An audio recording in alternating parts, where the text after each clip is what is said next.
This Mortal Coil, an audio murder mystery by James Beagon, brought to you by Aulos Productions. Part 5.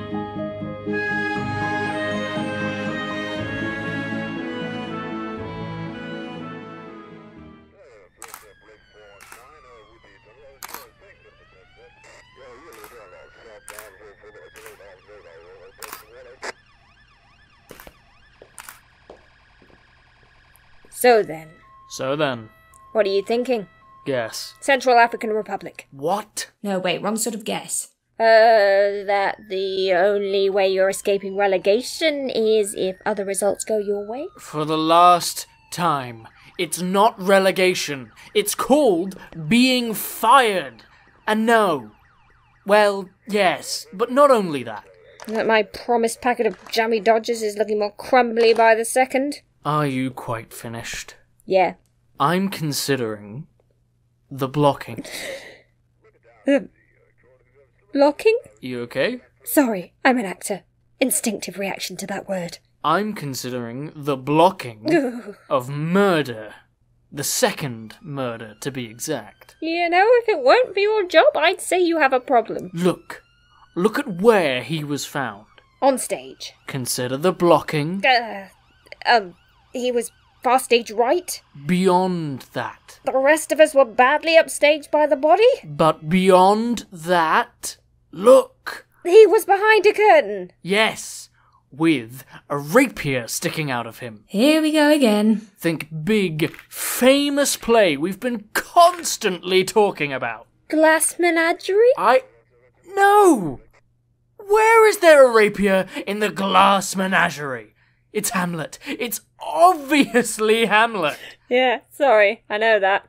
I just wanted to see how you'd react. You're awful. It's like Polonius, stabbed through the curtain by Hamlet. Right. But the curtain isn't ripped. He wasn't stabbed through it. Alfie was just left here. Well, I'd imagine it would take quite a contrived set of circumstances to make someone hide behind a curtain before stabbing them. A particularly sinister game of sardines? No.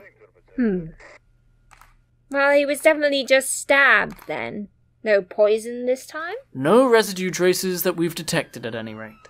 Poor Alfie. I must say, everyone seems a lot more cut up about this death. Not everyone. Well, I suppose Gabriel hasn't vomited everywhere this time. No. Alfie was the lead actor. Well, that's always going to lead to a few jealousies. Camera zooms in on suspect. If there was a camera. Which there isn't, I think. Oh, you mean the guy over there in the high heels? Lewis. I'll leave him to you. I need to be elsewhere. Where are you going? Interviewing prime suspect number 1. Boss, we've got her. She's at the station. Wonderful. And Elissa. Yes? Blocking. Oh, God damn you!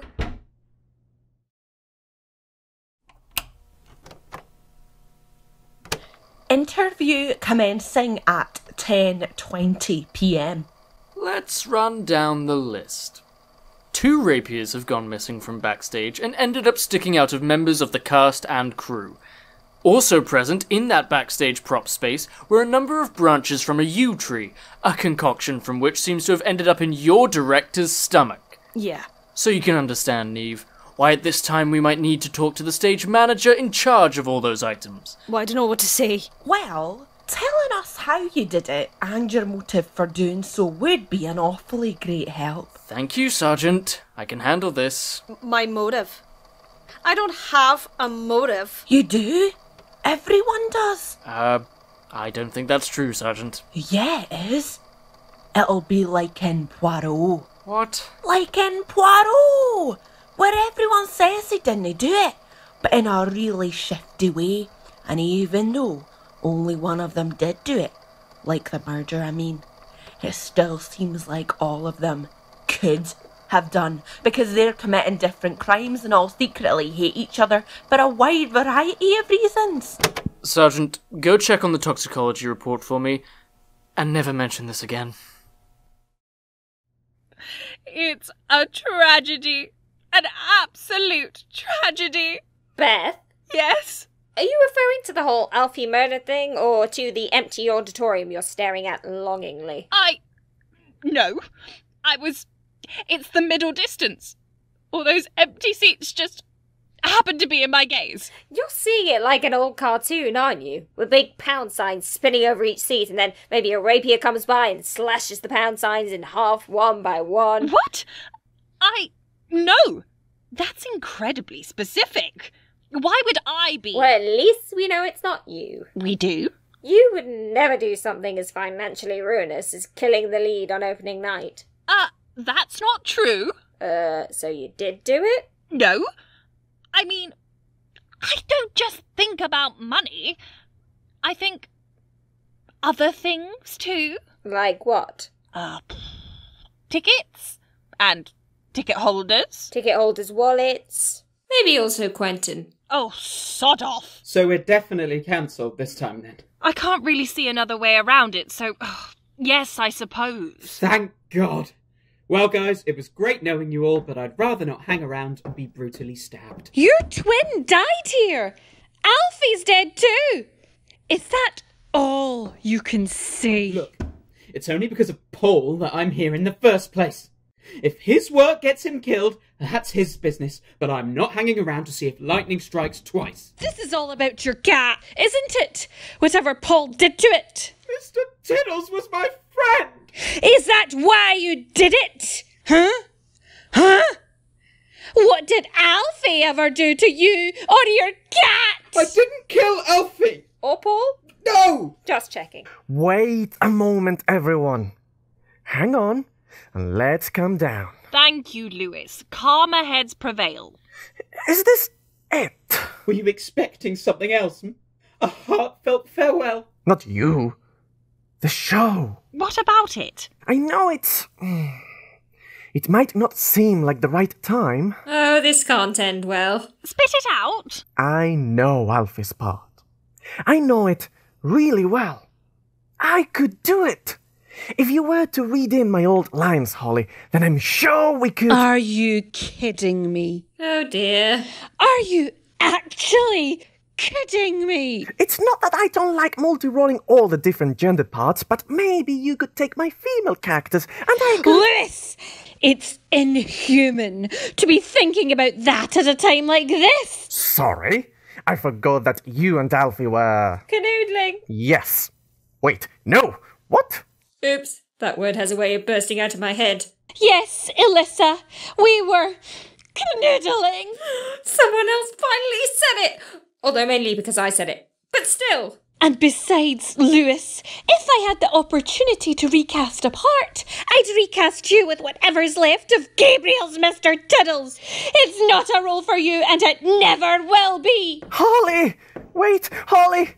Where are you going? Gabriel? I still see Mr. Tiddles in my sleep. Gabriel? Sod this place! Sod you all! I'm out of here. Leaving Agatha Christie to one side for a minute. Gladly. You were off getting more yew tree branches from the botanical gardens, I hear. For reasons passing understanding. Do you regularly steal from such places? I wasn't. The tree was hanging over from another garden. It wasn't technically in the botanics. And I mean, leaves and branches grow back, don't they?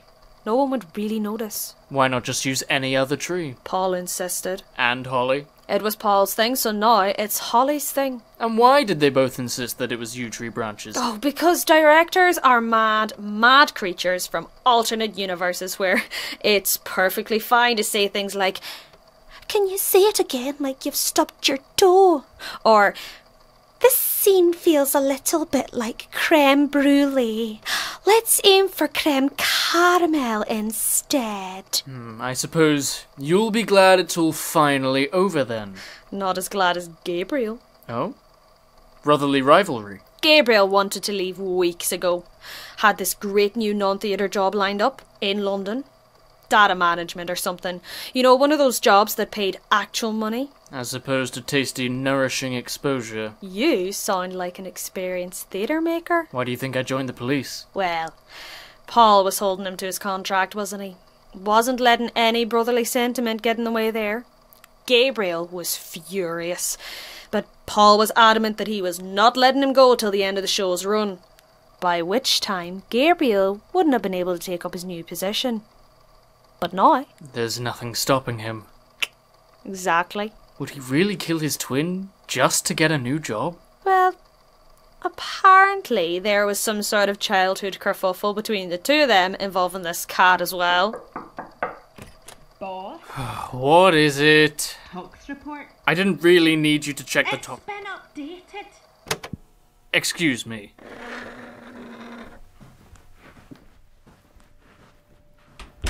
Updated how? It wasn't just you on the rapier. What else? You're meant to say, what, me? No, Sergeant. We have already killed that particular joke. What else? Well, the poison was on the blade, but on the handle, we found chip grease. Of course. Thank you, Sergeant. Looks like we need to pay a visit to the chippy at some point. Probably should have done that a bit earlier, boss, shouldn't we? Given it's crucial to quite a lot of alibis. Oh, shut up, Sergeant.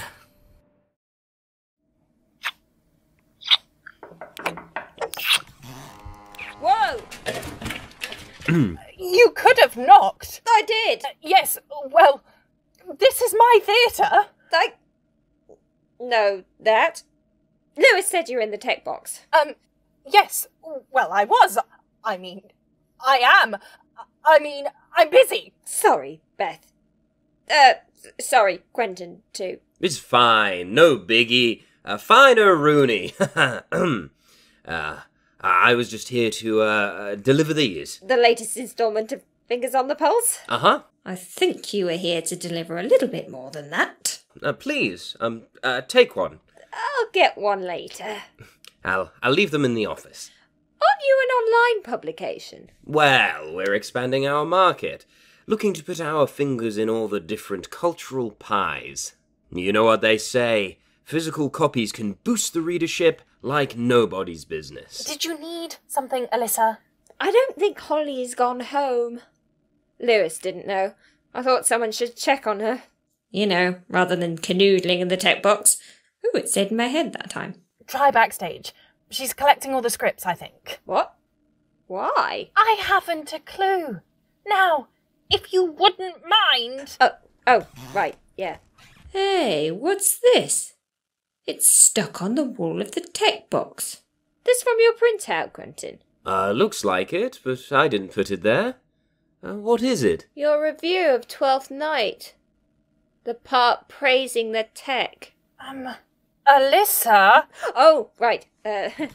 Feel free to pick up from where you left off.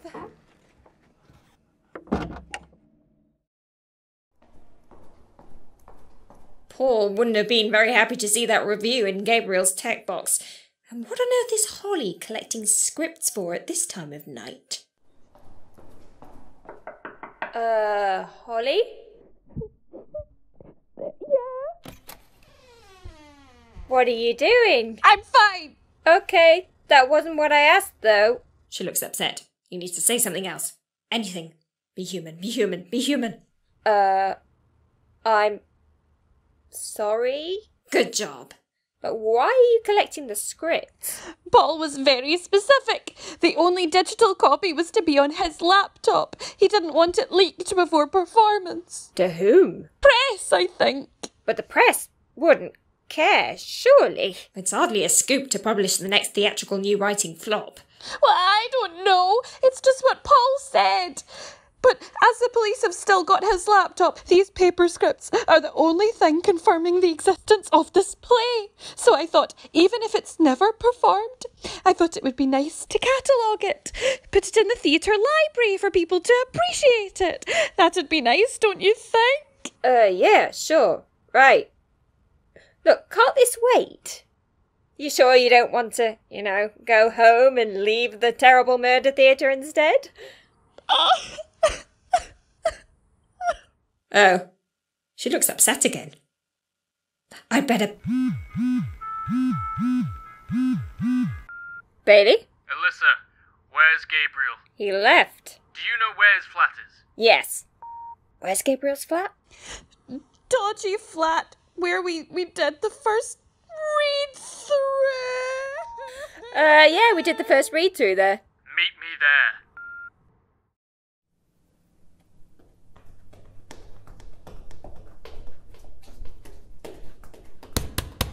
Gabriel!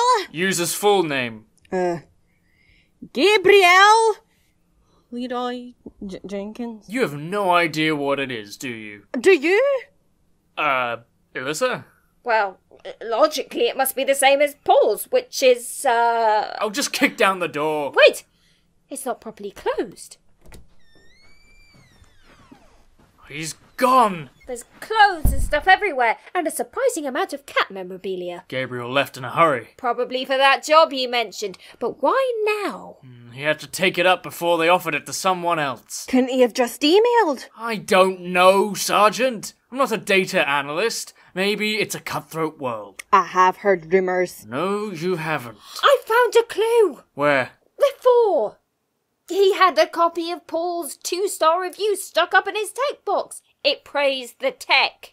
Very suspicious. Is it? You don't know theatre people like I do, Sergeant. Just praising the tech? It's like a knife through the heart. Or a pointy sword in the stomach. Shut up, Sergeant. Now, more importantly, he's skipping out on a police investigation the night of a second murder. Do we know if he has a car? Don't think so. We should put a call out to the airports or the train stations. We can't let him get away. Airport? Trains? Luxuries. The guy works in theatre and he's taking public transport. I know where he'll be.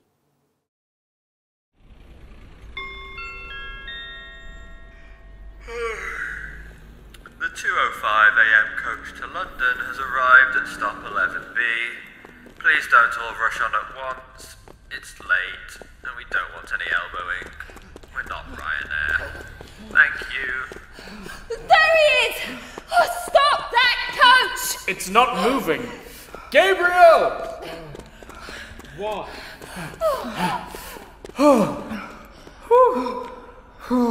Going somewhere? That was the idea. I'm afraid not.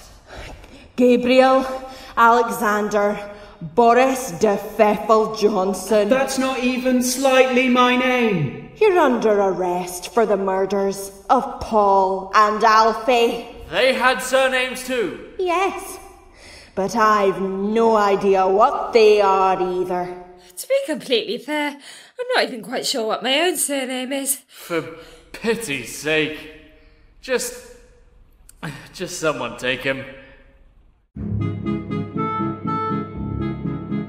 That was part 5 of This Mortal Coil, starring Sophie Harris as Elissa, Thomas Muggleston as Bailey, Jenny Quinn as Sergeant, Tiana Mill-Wilson as Neve, Grace Gilbert as Beth, Charlie Angelo as Gabriel, Daniel Origin as Lewis, Adam Butler as Quintin, and James Beagon as the coach station announcer. Opening and closing credits read by Victoria Fairley. Written, directed and edited by James Beagon. Music by Jessica Kelly and publicity design by Eleanor Dombre. This project was recorded in 2020 from different locations during the coronavirus lockdown.